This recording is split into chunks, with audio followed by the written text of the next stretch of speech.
Good day, everyone. This message is going direct to Christians, especially the leading figures, pastors, evangelists, men of God in different fields. I want to talk about Christianity and the world today. Christianity and the world today. I want to use my home country as an example. Nigeria remains the best place to preach the gospel. Nigeria as a country, every man of God that do not succeed in Nigeria may not succeed somewhere else. In Nigeria today, men of God are regarded with high esteem. Men of God are being celebrated. Men of God are being honored because of what they stand for, because of bearing the name men of God, apostle, bishop, reverend, different evangelists, different sections. But the question is, are you living up to your name as a man of God? Everywhere you go, people respect you because you are of God. Do you know the reason? In our African tradition, anything dedicated to idol is sacred. If you see a man that call chief priest, his hometown, he's being regarded as a mouthpiece of the gods. Everybody regard him as a sacred personality. You cannot toy with him. Whatever he says remains the final. So the same way people view the men of God, and that is how it's supposed to be. Any man dedicated, consecrated to God, called by God, set apart, should be respected, should be given honor, should be given that amount of respect. And that is what the people are doing. But when they discover that a man of God is not living by his name, is not respecting his God, is not upholding righteousness, integrity, people will begin to talk about him. People begin to talk about the personalities. These are the reason why today some men of God are no longer being respected, because so many have soiled their hands. Everywhere you go, you are being regarded. In the political arena, politicians do hold men of God to high esteem. People that know better, people that are well informed, people that are living up to the expectation. But when they discover that you are not what you're supposed to be, they begin to disrespect men of God. And when they respect the fraudulent man of God, the same way they will treat the genuine man of God in different ways. There are some people that have some evil minds. They don't look at, as long as a man of God has committed offense, all men of God are like that. But I do tell people, you cannot say because one drunken driver, got drunk and crashed the vehicle, people died. You no longer bought a bus. You must be a foolish man. You cannot say because one stupid doctor made a mistake and the patient died, you no longer go to hospital. There are so many good doctors, even though there are some that mess up their profession. There are so many good lawyers, even though there are some that are taking bribes. There are so many good politicians, even there are so many majority that are corrupt, are wicked. The same way, in Garden of 12 disciples, there was a Judas. So you cannot, because of there's a Judas, you now condemn the good apostles. It's not been done. But I want to encourage those that bear the name men of God to be very careful.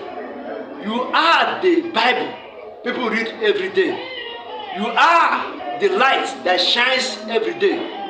Live up to your calling. Live up to the standard. In order to remain relevant, in order to continue to spread the good news. Remember, the African setting, you are being regarded as someone that hear from God, someone that speak the mind of God. So do not disappoint your maker or disappoint the general public. Live up to the expectation. It's not an easy task that out of millions you are choosing, out of thousands you are called and set apart. It is because God has interest. Remember, you must give account, and your account will be the severe one. There is no excuse as a man of God. Others may have one reason or the other. What excuse can you give? You have all the time, you have all the grace, you have all the ability. I'm a living testimony. I have been in a serious tight corner, emergency, troubles of all kinds. But because of whom I represent, God always show up to honor his name. Because he knew that if I'm being disgraced, his name is involved. So God is always coming to the aid of every genuine man of God. When I cry, heaven vibrates.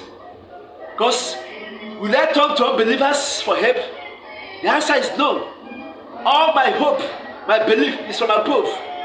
So God is responsible about my welfare. He is responsible about my daily food. If I go hungry, now his business. If I'm going naked, homeless, it is his business. I remember whenever I have a challenge of accommodation, how God do intervene miraculously, especially in Lagos State.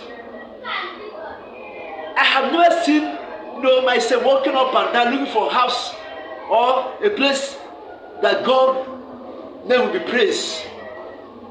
God always show up to honor his name, because he look at those that genuinely serve him. He will never allow them to be put to shame. In the eyes of the world, things are going wrong, but in the God's environment, great things is taking place. God is honoring his name. God is glorifying his name. That is when I look at some men of God that are not living up to the expectation, I do weep. If they know what they represent, they will sit up, because they are carrying the mandate of heaven, and God respects his anointing. Remember Aaron, when Aaron sang with Miriam, the prophetess, God wanted to punish Aaron, but because he was carrying the mantle as a priest, God spared him and struck prophetess Miriam, because they spoke against Moses. God was offended. God never take it lightly. God wanted to punish Aaron, but because of his position as a priest, God spared him. He was carrying the glory of God. So why must you, as a man of God, you don't know what you are carrying? God has been sparing your life because of what you represent, and you are using it as a cover-up that God has not punished you. You are messing up his name. You are messing up God's people. You are messing up Christianity. A day shall come, God will not spare you, except you change. Change for better. Change and live up to the expectation. All eyes on you. Every day, people read you. People read your actions. People read your comments. Every comment that comes from your lips matters a lot. Everything that you do, people watch to see where you go wrong, where you misbehave, in order to say and condemn the rest of others that are doing well. Remember, God has chosen you for a special purpose. Represent him well. represent the people well, serve the people well, even though they may not be cooperating, they are not rewarding you, God will surely reward you. He has the best reward to offer to everyone that serves Him genuinely. God bless you. As I come your way again, I remain Apostle Ezechim, the major prophet. Thank you for watching our videos. Kudos and bye.